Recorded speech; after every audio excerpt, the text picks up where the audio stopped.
বাবা মায়ের পরে যদি সন্তানকে পরম আদরে কেউ আগলে রাখে সে হলো শিক্ষক। এই শিক্ষাগুরুদের কাছে আমাদের সন্তানদেরকে নিশ্চিন্তে মানুষ হিসেবে গড়ে তোলার জন্য পাঠিয়ে থাকি। তেমন একজন শিক্ষক গতকাল আমরা দেখতে পেয়েছি মাইলস্টোন স্কুলে। মাহিরিন চৌধুরীর সাহসিকতায় আজ পুরো জাতির আত্মায় কম্পন ধরেছে, সকলের হৃদয়ে বইছে রক্তক্ষরণ।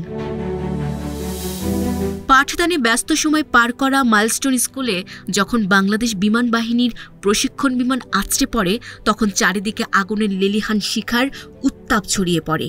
ঠিক তখন একজন শিক্ষক মাহিরিন চৌধুরী নিজের জীবনের পরোয়া না করে কোমলমতি শিক্ষার্থীদের নিরাপদে বেরিয়ে আসার সুযোগ করে দিয়েছিলেন। তার সাহসিকতায় বেঁচে যায় অনেক নিষ্পাপ তাজা প্রাণ।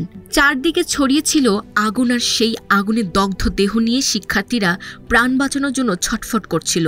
মাহিরিন তখন তাদের সাহায্যে এগিয়ে আসে, ঠিক যেন একজন মা তার জীবনের কথা চিন্তা না করে তার প্রিয় সন্তানকে পরম মমতায় আগলে রেখেছে।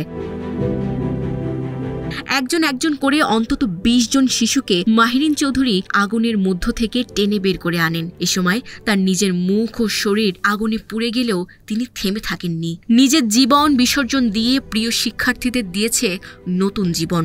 আর এভাবেই একসময় দগ্ধ শরীর ক্রমশই নিস্তেজ হয়ে মাটিতে লুটিয়ে পড়ে।